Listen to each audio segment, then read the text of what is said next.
And now the most amazing thing. When you do this, leave situations alone, stop feeding thoughts, allow emotions to flow, something happens. Not after years, not after 1,000 meditations. Sometimes within seconds. You're washing dishes, walking down the street, sitting in a chair. And suddenly, for no reason at all, you're flooded with something. Pure aliveness. Not happiness because something good happened, not joy because the problem was solved. Just pure, living, unconditional delight in existence. Without reason, without story, without me. Like a wave that hits from nowhere, like an explosion but quiet. Like waking up, but you weren't asleep. And in this moment you understand, this was always here, always, every second of your life, even when it was the worst.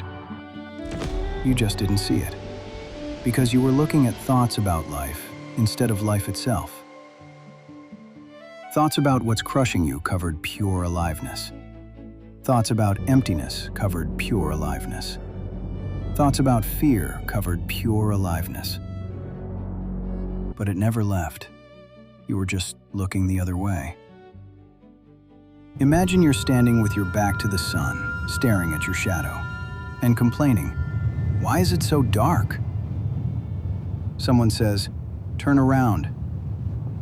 You turn around, and the sun blinds you. It was always there. You were just looking at the shadow. Pure aliveness is the sun. Thoughts are the shadow. You spent your whole life looking at the shadow, trying to make it brighter. All you had to do was turn around. This isn't achievement.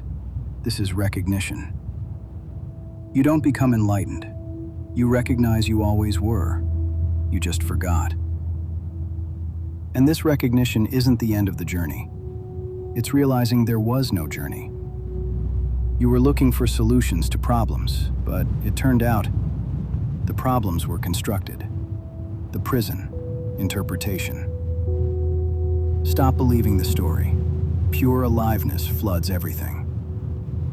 This isn't happiness. This isn't peace. This isn't ecstasy.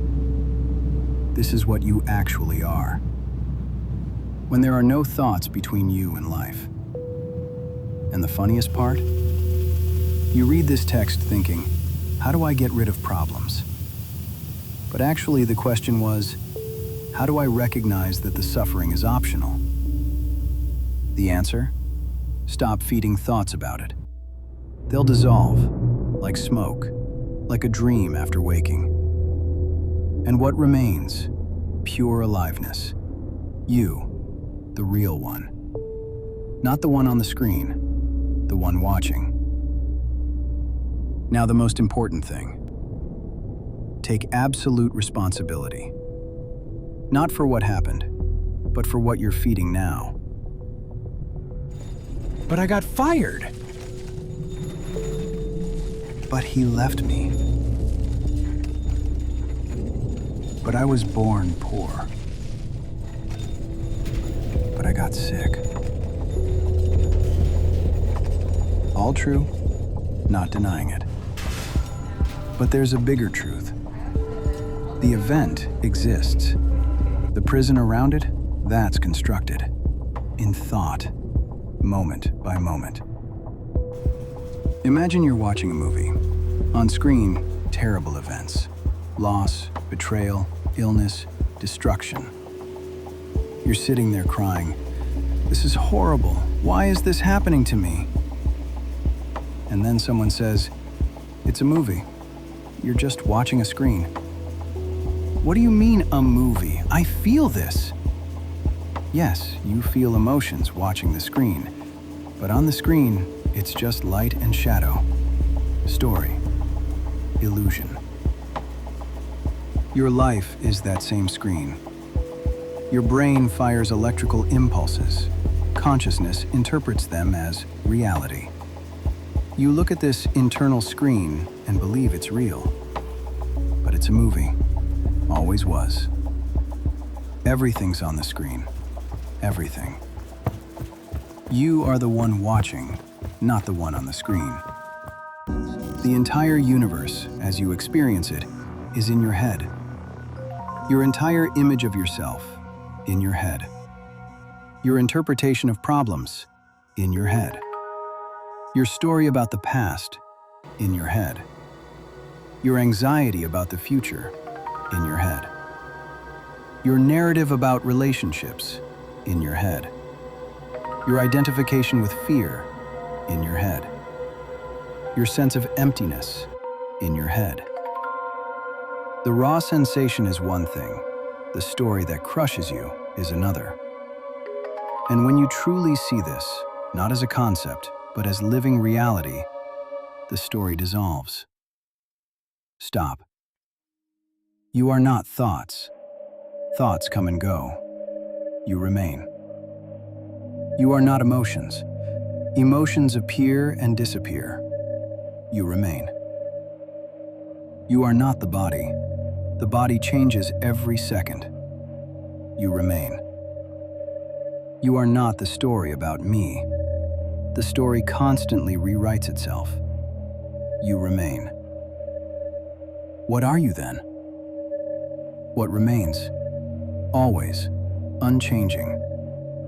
That which observes all of this. Not a character in the movie. The one watching. You're not exhausted by your life. You're exhausted by the narration of your life. Don't wait. How do you feel this second? Right now? Not a thought about feeling. The feeling itself.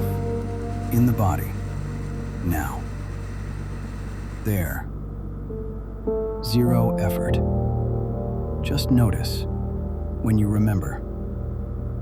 No systems, no discipline, no path. You're already free.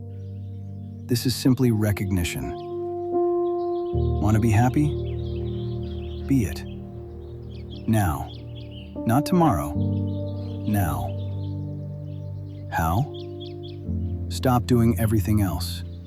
Stop maintaining thoughts about unhappiness. Stop feeding stories about problems. Stop believing the movie on the screen.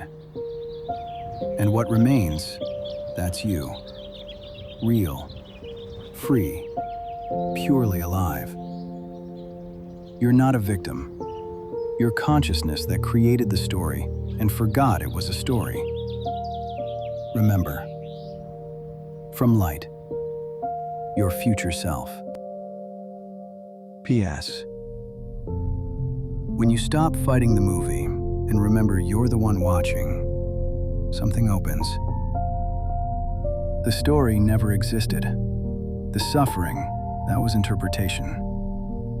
There was only awareness, and the screen it was watching.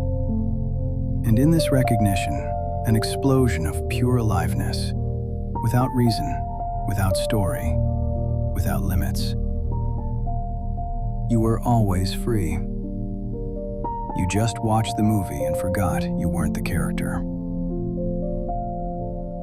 Welcome home.